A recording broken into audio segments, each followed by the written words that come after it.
اب سے عرض کروں کہ جب میں کیئر ٹیکر چیف منسٹر بنا، اس سے پہلے میں ریونیو منسٹر بھی رہا جی، اس سے پہلے میں ریونیو منسٹر بھی رہا تب 5 مہینے کے لیے۔ جب میں چیف منسٹر بنا تو حالات بہت خراب تھے، پاکستان کے حالات بہت خراب تھے۔ آپ کے سامنے گورنمنٹ بلوچستان تھی یہاں پہ نواب اسلم خان رئیسانی کی، تو جس میں وہ دھماکہ ہوا اور ہزارہ برادری کے بیچارے بہت سے لوگ مر گئے۔ سردیاں تھی، شدید سردیاں تھیں، اور انہوں نے وہاں دھرنا دیا ہوا تھا ہزاراز نے۔ اس کے بعد پھر وہاں سے پرائم منسٹر صاحب آئے تو یہاں ان کی وہ تھی ڈیمانڈ تھی کہ اس گورنمنٹ کو چلتا کرو، تو پھر اور فورس اور رئیسانی صاحب کی گورنمنٹ جو تھی اس کو گورنرز رول میں تبدیل کر دیا گیا۔ نواب مکسی صاحب گورنر تھے اس وقت بھی، جو ہے نا دھماکہ ایک ہوا بروری روڈ کی طرف، وہ جو ہزارہ ٹاؤن ہے کیا ہے وہاں پہ بھی 100 سے اوپر لوگ مر گئے، زخمی بھی ہوئے۔ تو یہ بڑی گریو سچویشن تھی الیکشنز کے لیے۔ اور پھر اس زمانے میں یہ انسرجنسی جس کو کہتے ہیں، قوم پرست لوگ جو تھے جو آزادی کی باتیں کر رہے تھے، تو ان لوگوں نے بھی کہا تھا کہ ہم الیکشن ہونے نہیں دیں گے، اور اگر الیکشن ہو گئے تو ہم پھر ریزلٹس بھی چھینیں گے۔ تو حالات بہت خراب تھے۔ میں جب چیف منسٹر بنا تو میں نے کہا یا مولا حالات تو بہت خراب ہیں، ابھی عزت رکھو، جب آپ اللہ سے آپ جو چیز مانگتے ہیں اللہ آپ کو وہ چیز دیتا ہے۔ میں نے کہا مولا اب عزت رکھو کہ میں کامیاب ہو جاؤں۔ حلف لیا میں نے 23 مارچ کو کیئر ٹیکر چیف منسٹر کا۔ پہلی میٹنگ ہم نے کی کہ بھائی لا اینڈ آرڈر، کیونکہ مسئلہ لا اینڈ آرڈر کا ہے، تو اس کو کنٹرول کریں گے تو باقی کام ہو سکے گا۔ تو لا اینڈ آرڈر کے لیے میں نے پھر جب پہلی میٹنگ کی حلف اٹھانے کے ساتھ ہی 23 مارچ کو صبح حلف اٹھایا، اور دوپہر کو ہم نے میٹنگ کی، اس میں آئی جی ایف سی، آئی جی پولیس اور باقی سارے کے سارے۔ تو میں نے ان کو کہا کہ مجھے اور کچھ نہیں چاہیے، مجھے صرف اور صرف امن چاہیے۔ امن کے لیے جو کچھ بھی کر سکتے ہو مجھے بتاؤ، میں آپ کے لیے ہر چیز کروں گا۔ تو پھر وہاں پہ ہمارے چیف سیکریٹری بھی بیٹھے ہوئے تھے، ہوم سیکریٹری بھی بیٹھے ہوئے تھے۔ انہوں نے کہا کہ جی ایسا یہ ہے وہ ہے۔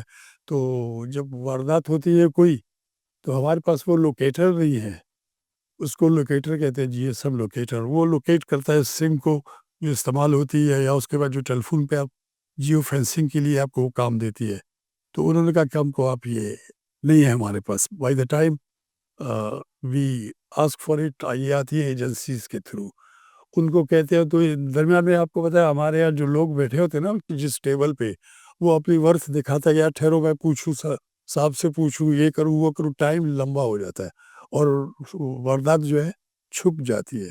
تو ہمارا اگر اپنا لوکیٹر ہو، جی ایس ایم لوکیٹر اس کو کہتے ہیں، تو اگر آپ اپنا لوکیٹر ہو تو پھر ہم پڑا ہوگا اسی وہیں پہ ہی ہمارے اپنے آفس میں، تو ہم کو پتہ چل جائے گا اس سے۔ تو میں نے کہا ٹھیک ہے، میں انشاءاللہ آج میں نے حلف اٹھایا، کل بیٹھیں گے تو ہم ریکوزیشن کریں گے، مطلب ہم مانگیں گے۔ تو انہوں نے کہا کہ سر یہ مانگنے سے نہیں ملے گا، کیونکہ اگر آپ مانگیں گے، آپ کاغذ لکھیں گے، کاغذ جائے گا۔ اس سے پہلے 2 حکومتیں ہیں، میننگ جام لسبیدہ صاحب بھی تھے، انہوں نے بھی کہا دیں گے، نواب صاحب نے بھی کہا تھا کہ دیں گے، وہ نہیں مل سکی۔ تو میں نے کہا میں جو کہہ رہا ہوں میں دوں گا۔ تو پھر ایک آفیسر نے کہا کہ سر آپ کا تو ٹائم کم ہے، آپ کیئر ٹیکر ہے۔ تو میں نے کہا بھائی یہ میں بڑا نہیں کر سکتا، یہ آپ بڑھوا دیں تو میں آپ کو دے سکتا ہوں۔ تو کہنے سر ایک طریقہ ہے، میں نے ان کو یہ کہا کہ پٹ می وائز، مجھے بتاؤ پھر کیا کریں اس معاملے میں۔ تو اس نے کہا سر اگر آپ اپنے کیا کہتے ہیں اس کو سیکرٹ سروس فنڈ سے اگر یہ پیسے آپ دیں تو پھر ہم خرید سکتے ہیں۔ بھائی کتنے کا ملتا ہے؟ انہوں نے کہا تقریباً کوئی 8 کروڑ کا، تو یہ ہے کچھ اور چیزیں ملا کے۔ تو میں نے کہا سیکرٹ فنڈ تو نہیں ہے، میں نے پتہ کیا تھا۔ تو یہ کہتے سر آپ کو ملے گا، آپ کو ملے گا۔ تو پھر میں نے کہا اٹس ڈن، میں نے اپنے دل پہ ہاتھ رکھا، میں نے کہا اٹس ڈن، آپ کو میں دے دوں گا۔ میں آپ کو بتاؤں کہ پہلی قسط کیپٹن مبین شہید جو ہوئے وہاں پہ لاہور میں دھماکے میں، تو اس کی رسید بھی ہے، میں نے رسید بھی لی تھی۔ انہوں نے کہا سر اس کی رسید نہیں ہوتی ہے۔ میں ہنس گیا، میں نے کہا مجھے پتہ ہے، میرے والد بھی جب دیتے تھے نا کسی کو تو لکھتے تھے، اس کا نام بھی لکھو اور اسے دستخط بھی لو، کسی کو 1 لاکھ دیے، کسی کو 10 دیے، کسی کو 5 دیے، وہ کیونکہ اسٹیٹ کے لیے، صوبے کی اس کی اچھائی کے لیے، ٹھیک ہے جی۔ تو اس کی میرے پاس رسید پڑی ہے، میں ڈھونڈ رہا ہوں، میری آرکائیوز میں پڑی ہوگی، میں انشاءاللہ اس کو بھی ریلیز کروں گا۔ تو میں نے 8 کروڑ کی تو میرے پاس رسید پڑی ہے، آلموسٹ کوئی 40 کروڑ کے قریب. یہ سیکرٹ سروس فنڈ کے علاوہ ڈسکریشنری فنڈ بھی ہوتا ہے. سیکرٹ فنڈ تو ماں کا دودھ ہے، حلال ہے، آپ کھا جائے. خود بولا بھائی میں نے ملک کے لیے خرچ کیا، پوچھے کہ نہیں کہاں خرچ کیا، پوچھے کہ نہیں. اور لیکن پھر دوسرا ہے ڈسکریشنری فنڈ، وہ بھی اس کی پھر وہ ہوتی ہے، آڈٹ ہوتی ہے. تو میں نے جو کچھ کیا وہ پیچھے اس کا آپ نے دیکھا. حالات ٹھیک ہو گئے، حالات ٹھیک ہو گئے. پولیس والوں کو میں خود سمجھاتا تھا. میں نے کہا جتنے بھی وہ ہیں کیا کہتے ہیں فیوجیٹیوز، اشتہاری جو بھاگے ہوئے نا، تو ان کو گرفتار کر لو. کیونکہ اگر کوئی چھوٹے سے کیس میں بھی پولیس کو ضرورت ہے اور وہ بھاگ گیا ہے، حالانکہ اس کی سزا مہینہ ہوگی، 2 مہینہ یا 3 مہینہ، وہ جب بھاگ جائے گا تو جائے گا پہاڑوں پہ، جائے گا چڑھ کے لوگوں کے ہاتھ میں آ جائے گا، ان کے لیے ایک سپاہی بن جائے گا. تو جو تھپڑ مار کے بھی بھاگے گئے ہیں نا لڑکے، ڈر کے مارے پولیس کے، اس کو بھی پکڑ لو تاکہ یہ وہ ان کے ہاتھ میں نہ آ جائے، انسرجنٹس کے ہاتھ میں نہ آ جائے، اپنے آپ پاس میں کرو. تو اللہ کی مہربانی ہے، اس پالیسی نے میری جو ہے نا وہ کیا، دکھایا کہ نہیں ٹھیک تھی وہ. اور الیکشنز کے لیے حالات بھی اچھے رہے.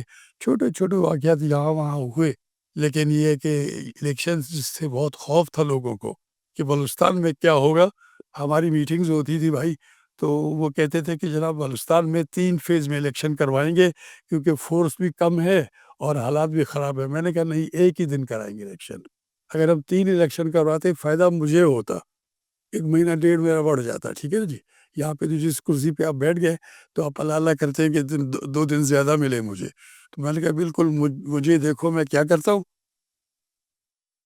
جیسا کرنا ہے پھر آپ کریں دیکھیں. پھر اللہ کی مہربانی ہوئی، نیک نیتی پر اللہ اجر دیتا ہے. تو حالات بالکل نہیں رہے. میرے حلف اٹھانے سے ایک دن پہلے ایک الیکشن آفیسر کو مرڈر کیا گیا تھا اس طرف خاران کی طرف، اور بہت پریشان تھے. بھائی عزید سلطان ایک ہمارے الیکشن کمشنر تھے یہاں کے، وہ بہت کنفیوز تھے.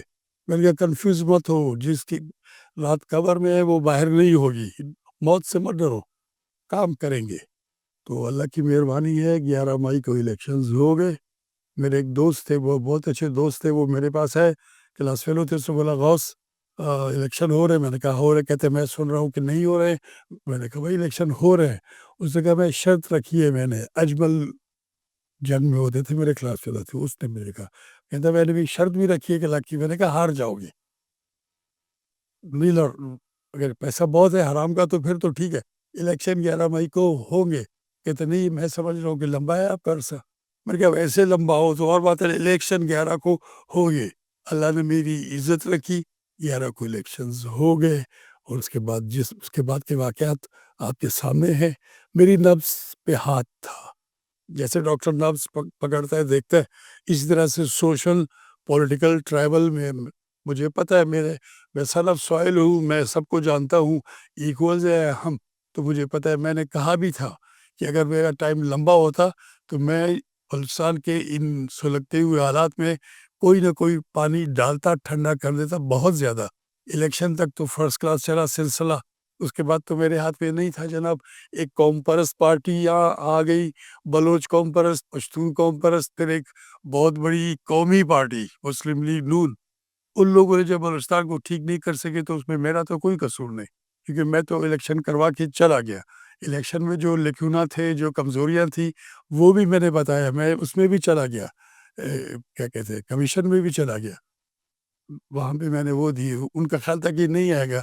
میں نے کہا جی دھاندلی کا میں نے نام نہیں لیا، میں نے کہا استادی ہوئی ہے. ہر کوئی اپنا استاد ڈھونڈے. میرے ساتھ جس نے استادی کی میرا آفیسر تھا، میرے بھائی کو ہروایا.